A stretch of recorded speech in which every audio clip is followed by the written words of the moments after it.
नमस्कार। आज हम उन स्रोतों की गहराई में उतर रहे हैं जो योग से मिलने वाले स्वास्थ्य लाभों पर बात करते हैं। देखते हैं इस जानकारी में क्या खास है। बिल्कुल। अक्सर लोग योग को सिर्फ आप कह सकती हैं कुछ शारीरिक कसरतें समझ लेते हैं। हाँ, बस स्ट्रेचिंग वगैरह। हाँ, लेकिन जो जानकारी हमारे सामने है वो इशारा करती है कि इसका असर कहीं ज्यादा गहरा है, तन पर भी और मन पर भी। ये सिर्फ शरीर को मोड़ना या खींचना भर नहीं है, जैसा आपने कहा। सही। हमारे पास जो लेख है उसके कुछ अंश खास तौर पर इसी बात पर रोशनी डालते हैं कि सेहत के लिहाज से योग क्या-क्या कर सकता है। मतलब अलग-अलग पहलू टटोले गए हैं इसमें। तो आज हम इसी जानकारी को खंगालेंगे, समझने की कोशिश करेंगे कि ये सदियों पुरानी पद्धति आखिर काम कैसे करती है, इसके फायदे क्या सिर्फ ऊपरी हैं, ये शरीर के अंदरूनी सिस्टम्स तक जाते हैं, और हाँ, अगर कोई इसे आजमाना चाहे तो किन चीज़ों का ख्याल रखना ज़रूरी है। बिल्कुल। चलिए फिर शुरू करते हैं। सबसे पहले ये समझना जरूरी है कि जब हम योग कहते हैं तो इसका मतलब क्या है, क्योंकि ये शब्द आजकल बहुत आम हो गया है। सही कहा। ये सिर्फ जिम जाने जैसा नहीं है, बिल्कुल नहीं। बुनियादी तौर पर योग एक प्राचीन भारतीय दर्शन है। ये महज व्यायाम का एक प्रकार नहीं, बल्कि जीवन जीने का एक तरीका समझा जाता रहा है। इसकी जड़ें हजारों साल पुरानी हैं। हाँ, जानकारी के मुताबिक यह करीब 5000 साल पुरानी परंपरा है और मूल रूप से इसका विकास आध्यात्मिक ज्ञान और वो आत्म साक्षात्कार के एक मार्ग के तौर पर हुआ था। लेकिन आजकल इसका रूप कुछ बदल गया है ना? हाँ, काफी हद तक। पर इसके मूल तत्व वही हैं। देखिए, योग मुख्यतः 3 स्तंभों पर टिका है। पहला है आसन, यानी शारीरिक मुद्राएं, या जिसे हम मूवमेंट कह सकते हैं। मूवमेंट, हाँ। दूसरा है प्राणायाम, यानी श्वास पर नियंत्रण या ब्रीदिंग। और तीसरा है ध्यान, यानी मेडिटेशन, मन को एकाग्र करना। दिलचस्प बात यह है कि संस्कृत में योग शब्द का मतलब ही है जोड़ना या एक करना। ये तीनों तत्व मिलकर शरीर, श्वास और मन को जोड़ने का काम करते हैं। अच्छा, तो ये जोड़ने वाली बात इसकी खासियत है। और आजकल लोग इसे किस तरह अपना रहे हैं? मेरा मतलब है आम लोग। देखिए, आधुनिक दौर में ये शारीरिक तंदुरुस्ती बनाए रखने और खासकर तनाव को मैनेज करने के एक सौम्य लेकिन असरदार तरीके के तौर पर बहुत लोकप्रिय हुआ है। लोग इसे फिजिकल फिटनेस और मेंटल पीस दोनों के लिए इस्तेमाल कर रहे हैं। यहाँ एक बात और साफ कर लेनी चाहिए शायद। कई बार लोग योग और पिलाटेस को एक ही समझ लेते हैं। हाँ, ये बहुत होता है। क्या इनमें कोई बुनियादी फर्क है? हाँ, ये बहुत आम कंफ्यूजन है, लेकिन फर्क महत्वपूर्ण है। जो जानकारी हमारे पास है वो बताती है कि पिलेट्स का जोर मुख्य रूप से मांसपेशियों पर नियंत्रण और स्ट्रेंथ और सहन शक्ति बढ़ाने पर होता है। उसमें मूवमेंट बहुत कंट्रोल्ड होते हैं। अच्छा, मसल्स पर फोकस ज्यादा है। बिल्कुल। जबकि योग में जोर गति के प्रवाह यानी फ्लो और उस गति को श्वास के साथ जोड़ने पर ज्यादा होता है। लक्ष्य होता है शरीर और मन के बीच एक तालमेल बनाना। तो पिलेट्स जहां शारीरिक नियंत्रण पे फोकस करता है, वहीं योग मन शरीर के गहरे कनेक्शन पर। समझ गया। तो योग सिर्फ शरीर साधना नहीं, मन साधना भी है। अब आते हैं सवाल पर कि ये काम कैसे करता है। मतलब आसन लगाना, सांस लेना, ये सब मिलकर शरीर पर असर कैसे डालते हैं? देखिए, योग का एक महत्वपूर्ण हिस्सा है आसन। ये सिर्फ शारीरिक पोज नहीं है, बल्कि संरचित मुद्राएं हैं जिनका अभ्यास अपनी सांसों पर ध्यान बनाए रखते हुए किया जाता है। हाँ, ये सांस वाली बात जरूरी है। बिल्कुल। यही जागरूकता इसे साधारण कसरत से अलग बनाती है। ये आसन कई प्रकार के हो सकते हैं। कुछ लेटकर किए जाते हैं, पीठ के बल या पेट के बल, कुछ बैठकर, कुछ खड़े होकर, और कुछ तो ऐसे भी हैं जिनमें शरीर उल्टा होता है, जिन्हें इन्वर्टेड पोस्चर्स कहते हैं, जैसे शीर्षासन या सर्वांगासन। अच्छा। हर आसन का शरीर के किसी खास हिस्से या सिस्टम पर अलग प्रभाव हो सकता है। एक सामान्य योग सत्र कैसा होता है? मतलब एक टिपिकल क्लास में क्या-क्या होता है? क्या बस आसन ही होते हैं उसमें? नहीं, एक संतुलित योग सत्र में इससे ज्यादा होता है। आमतौर पर शुरुआत हल्के वार्म अप और सरल आसनों से होती है, फिर धीरे धीरे थोड़े चुनौतीपूर्ण आसनों की ओर बढ़ा जाता है। जानकारी ये भी बताती है कि एक अच्छे सत्र में कोशिश होती है कि शरीर के लगभग सभी मुख्य हिस्सों का व्यायाम हो जाए। ठीक है। और जैसा हमने पहले कहा, इसमें सिर्फ आसन नहीं, बल्कि प्राणायाम यानी श्वास नियंत्रण तकनीकें, अंत में विश्राम जैसे शवासन और ध्यान भी शामिल होना चाहिए। ये सब मिलकर पूरा अनुभव बनाते हैं। आपने प्राणायाम का जिक्र किया। ये श्वास तकनीकें इतनी महत्वपूर्ण क्यों हैं? सिर्फ सांस लेना ही तो है। नहीं, ये बहुत महत्वपूर्ण है, क्योंकि श्वास ही वो पुल है जो शरीर और मन को जोड़ता है। प्राणायाम का अभ्यास सचेत रूप से श्वास को नियंत्रित करना सिखाता है। स्रोत इशारा करता है कि इससे न सिर्फ फेफड़ों की कार्यक्षमता सुधर सकती है, बल्कि ये सीधे हमारे नर्वस सिस्टम को प्रभावित करके मन को शांत करने में मदद करता है। ये मन शरीर के संबंध को गहरा करता है। अच्छा, और ध्यान? क्या योगाभ्यास में ध्यान अलग से किया जाता है? किया जा सकता है, बिल्कुल। लेकिन दिलचस्प बात यह है कि आसन और प्राणायाम का अभ्यास करते समय जो एकाग्रता चाहिए होती है, अपनी शारीरिक स्थिति पर, अपनी मांसपेशियों के खिंचाव पर, अपनी आती जाती सांस पर, वो अपने आप में ही ध्यान का एक रूप है। मतलब आसन करते हुए ही ध्यान हो जाता है? हाँ, एक तरह से इसे गतिशील ध्यान भी कह सकते हैं।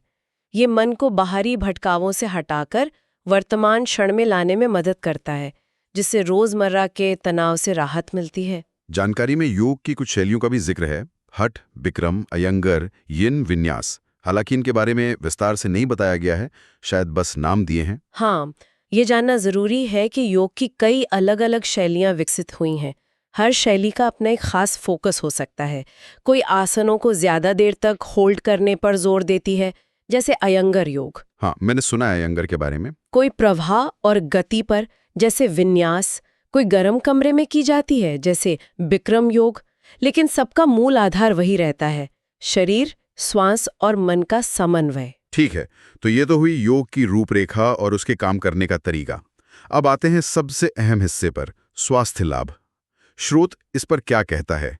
शुरुआत करते हैं हृदय प्रणाली यानी कार्डियोवैस्कुलर सिस्टम से। स्रोत बताता है कि कई योगासन आइसोमेट्रिक प्रकृति के होते हैं। आइसोमेट्रिक, इसका क्या मतलब है? इसका मतलब है कि आप किसी मांसपेशी या मांसपेशी समूह पर तनाव डालते हैं और उसे कुछ सेकंड से लेकर मिनटों तक बनाए रखते हैं, बिना किसी खास मूवमेंट के, जैसे वीरभद्रासन या प्लैंक पोज में होता है। आप हिल नहीं रहे, पर मसल्स काम कर रही हैं। अच्छा, तो बिना ज्यादा हिले डुले भी मांसपेशियों पर काम होता है। इसका दिल की सेहत पर क्या असर पड़ता है? जानकारी के अनुसार इस तरह के आइसोमेट्रिक होल्ड्स और साथ में नियंत्रित श्वास हृदय की मांसपेशियों को मजबूती दे सकते हैं और रक्त परिसंचरण यानी ब्लड सर्कुलेशन को बेहतर बना सकते हैं। Blood circulation? हाँ। स्रोत कुछ अध्ययनों का हवाला भी देता है जो बताते हैं कि नियमित योगाभ्यास हाई ब्लड प्रेशर को नियंत्रित करने में मददगार हो सकता है। अच्छा। हाँ, ये शायद इसलिए क्योंकि योग तनाव कम करता है, और हम जानते हैं कि तनाव ब्लड प्रेशर बढ़ाने का एक बड़ा कारण है। बिल्कुल। दिल के बाद अब पाचन तंत्र की बात करते हैं। क्या योग पेट के लिए भी कुछ करता है? हाँ, ऐसा लगता है। स्रोत के मुताबिक बेहतर ब्लड सर्कुलेशन का फायदा पाचन अंगों तक भी पहुंचता है। साथ ही कुछ आसन, खासकर जिनमें पेट पर दबाव पड़ता है या मरोड़ होती है, जैसे अर्ध मत्स्येंद्रासन, वो पाचन अंगों की हल्की मालिश जैसा प्रभाव डालते हैं। पेट की मालिश? हाँ, एक तरह से। इससे पाचन क्रिया सुधर सकती है। इसमें किसी वैज्ञानिक जांच का भी जिक्र है? क्या इसे मापा गया है? हाँ, ये दिलचस्प है। लेख में एक अध्ययन का उल्लेख है जिसमें इलेक्ट्रोगैस्ट्रोग्राम (EGG) का इस्तेमाल किया गया था। EGG पेट की मांसपेशियों की विद्युत गतिविधि को मापता है। इस अध्ययन में देखा गया कि कुछ योगासनों का अभ्यास करने के बाद पेट की गतिविधि के पैटर्न में बदलाव आया, जो बेहतर पाचन लय की ओर इशारा कर सकता है। अरे वाह! हाँ, ये दिखाता है कि योग का असर सिर्फ महसूस करने वाली बात नहीं, इसे वैज्ञानिक उपकरणों से मापा भी जा सकता है। ये शायद इसलिए होता है क्योंकि योग पैरासिम्पैथेटिक नर्वस सिस्टम को सक्रिय करता है, जो रेस्ट एंड डाइजेस्ट मोड के लिए जिम्मेदार है। ये तो वाकई दिलचस्प है। अच्छा, अब आते हैं मस्क्यूलोस्केलेटल सिस्टम पर, यानी हमारी हड्डियां, मांसपेशियां और जोड़। यहाँ योग के क्या फायदे बताए गए हैं? यहाँ कई फायदे गिनाए गए हैं। पहला है जोड़ों की गतिशीलता, जॉइंट मोबिलिटी।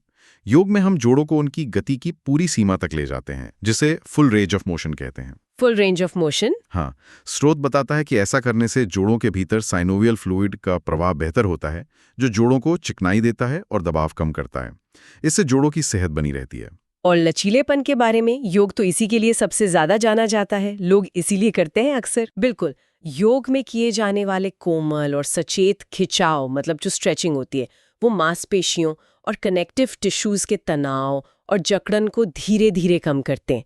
इससे शरीर का लचीलापन बढ़ता है, लेकिन ये सिर्फ जिम्नास्ट जैसा लचीलापन पाना नहीं है, हाँ वो तो है। बल्कि रोजमर्रा की गतिविधियों में सहजता लाना और चोट लगने के जोखिम को कम करना है। क्या योग सिर्फ खींचने और लचीला बनाने का काम करता है या इससे ताकत भी बढ़ती है, स्ट्रेंथ? ताकत भी बढ़ती है, बिल्कुल।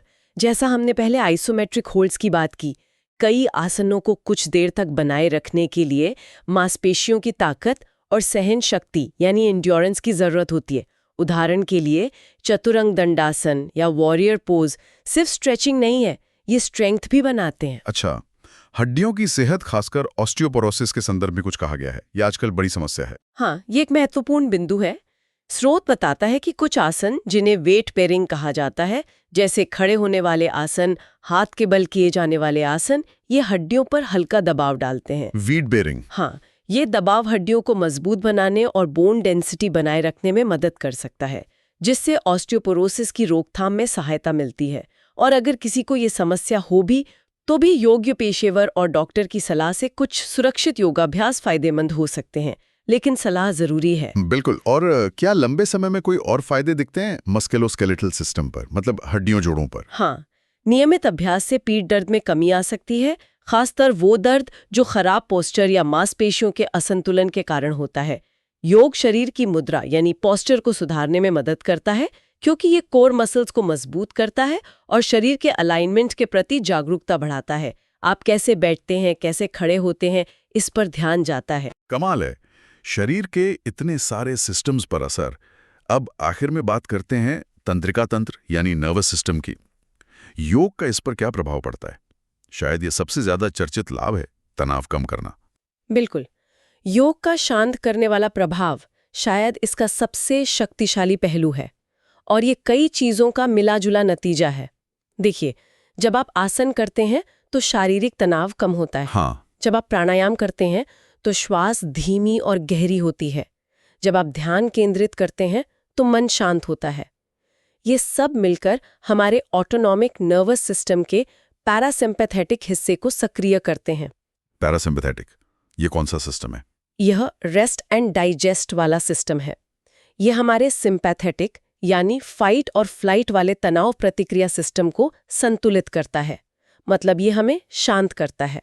अच्छा, तो इसका मतलब ये हुआ कि योग सीधे हमारे स्ट्रेस रिस्पॉन्स सिस्टम पर काम करता है, उसे बैलेंस करता है। हाँ, स्रोत यही इशारा करता है। बेहतर ब्लड सर्कुलेशन, मांसपेशियों के तनाव में कमी, धीमी और गहरी सांस और मानसिक एकाग्रता, ये सब मिलकर नर्वस सिस्टम को शांत करते हैं। और इसका असर सिर्फ योग करते समय ही नहीं रहता। तो इसके लंबे समय के फायदे क्या हो सकते हैं अगर कोई नियमित करे तो? जानकारी के अनुसार नियमित अभ्यास से तनाव, चिंता यानी एंजाइटी और थकान यानी फटीग में स्थायी कमी आ सकती है। एकाग्रता यानी कंसंट्रेशन और ऊर्जा का स्तर यानी एनर्जी लेवल्स बेहतर हो सकता है, और व्यक्ति में शांति यानी कामनेस और समग्र कल्याण यानी वेल बीइंग की भावना बढ़ सकती है। ये एक तरह से नर्वस सिस्टम को प्रशिक्षित करने जैसा है, ताकि वो तनावपूर्ण स्थितियों में ज्यादा संतुलित प्रतिक्रिया दे सके। ये सच में बहुत आकर्षक है। हाँ, है ना, कि कैसे कुछ शारीरिक मुद्राएं और सांस लेने के तरीके हमारी आंतरिक, मानसिक और भावनात्मक स्थिति को इतना गहरा प्रभावित कर सकते हैं। ये वाकई शरीर और मन के अविभाज्य संबंध को उजागर करता है। बिल्कुल, ये तो हो गई स्वास्थ्य लाभ। अब थोड़ा व्यावहारिक पहलू पर आते हैं। अगर कोई योग शुरू करना चाहे तो स्रोत क्या सलाह देता है? क्या ये सबके लिए है? स्रोत कहता है कि योग की एक अच्छी बात यह है कि ये गैर प्रतिस्पर्धी है, नॉन कम्पिटिटिव है। इसमें किसी से आगे निकलने की होड़ नहीं होती। हाँ, ये जरूरी है। आप अपनी क्षमता के अनुसार अभ्यास करते हैं, इसलिए ये लगभग किसी भी उम्र और फिटनेस स्तर के लोगों के लिए अनुकूलित किया जा सकता है, मॉडिफाई किया जा सकता है। लेकिन सुरक्षा का ध्यान रखना भी जरूरी होगा। ऐसे ही शुरू नहीं कर देना चाहिए। बहुत ज्यादा जरूरी। यहाँ योग्य और अनुभवी प्रशिक्षक यानी क्वालिफाइड इंस्ट्रक्टर की भूमिका बहुत अहम हो जाती है। एक अच्छा शिक्षक ना सिर्फ आसन करना सिखाता है, बल्कि वो देखता है कि आप उसे सही और सुरक्षित तरीके से कर रहे हैं या नहीं। वो जरूरत के हिसाब से आसन को आसान या मुश्किल बनाने के लिए संशोधन यानी मॉडिफिकेशंस भी बताता है। और खुद अभ्यास करने वाले को किन बातों का ध्यान रखना चाहिए अपनी तरफ से? सबसे महत्वपूर्ण नियम, आसन में कभी दर्द नहीं होना चाहिए। खिंचाव महसूस होना अलग बात है, अच्छी बात है, लेकिन तेज दर्द या असहजता संकेत है कि आप अपनी सीमा से आगे जा रहे हैं। तो रुक जाना चाहिए। हाँ बिल्कुल, ऐसे में तुरंत पीछे हटें या आसन को बदल दें। अपनी शारीरिक सीमाओं का सम्मान करना बहुत जरूरी है, जबरदस्ती नहीं करनी। डॉक्टर की सलाह के बारे में कुछ कहा गया है, कब लेनी चाहिए? हाँ, खासकर अगर किसी को पहले से कोई स्वास्थ्य समस्या है, जैसे मान लीजिए हृदय रोग, हाई बीपी, जोड़ों की दिक्कत, या कोई हाल में चोट लगी हो, या फिर अगर कोई व्यक्ति खासकर 45 प्लस पुरुष या 55 प्लस महिलाएं लंबे समय बाद व्यायाम शुरू कर रहा हो, तो उसे योग शुरू करने से पहले अपने डॉक्टर से सलाह जरूर लेनी चाहिए। ठीक है। स्रोत में प्री एक्सरसाइज स्क्रीनिंग टूल का भी जिक्र है, जो यह आकलन करने में मदद करते हैं कि किसी व्यक्ति को व्यायाम से जुड़ा कोई खतरा तो नहीं है। डॉक्टर इसमें मदद कर सकते हैं। अगर कोई क्लास ज्वाइन करने की सोच रहा है तो उसके लिए क्या टिप्स हैं क्लास में जाने से पहले? कुछ सामान्य सुझाव है। आरामदायक कपड़े पहने जिनमें आप आसानी से हिल डुल सके। अपनी योग मैट या एक दरी, कंबल साथ ले जाना अच्छा रहता है। और खाने का? हाँ, खाने और योग क्लास के बीच कम से कम 2-3 घंटे का अंतर रखें ताकि पेट खाली हो। भरे पेट में योग करना ठीक नहीं रहता है। और सबसे जरूरी, क्लास शुरू होने से पहले अपने शिक्षक को अपनी किसी भी शारीरिक परेशानी के बारे में जरूर बता दें, जैसे कहीं दर्द, कोई पुरानी चोट, कोई बीमारी जैसे high BP, heart problem, osteoporosis या गर्भावस्था। ये सब बताना जरूरी है ताकि टीचर ध्यान रख सके। हाँ बिल्कुल, इससे शिक्षक आपकी जरूरतों का ध्यान रख सकेगा और आपको सही मार्गदर्शन दे पाएगा। एक और बात, क्लास के दौरान बातचीत करने से बचने की सलाह भी दी गई है। क्यों? हाँ, क्योंकि योग में ध्यान और एकाग्रता का बहुत महत्व है। बातचीत से आपका और दूसरों का ध्यान भंग होता है। ये अपने भीतर झांकने का समय है, गपशप का नहीं। फोकस जरूरी है। सही बात है। तो कुल मिलाकर इस सारी जानकारी को समेटें तो क्या तस्वीर उभरती है? क्या है मुख्य बातें? तस्वीर ये उभरती है कि योग सिर्फ शरीर को लचीला बनाने या वजन कम करने का तरीका नहीं है। ये एक समग्र अभ्यास है, एक होलिस्टिक प्रैक्टिस है जो शारीरिक स्तर पर लचीलापन, शक्ति, संतुलन और बेहतर शारीरिक कार्य प्रणाली देता है, जैसे हृदय, पाचन। और साथ ही शायद उससे भी ज्यादा महत्वपूर्ण, मानसिक और भावनात्मक स्तर पर तनाव कम करता है, एकाग्रता बढ़ाता है और शांति व कल्याण की भावना लाता है।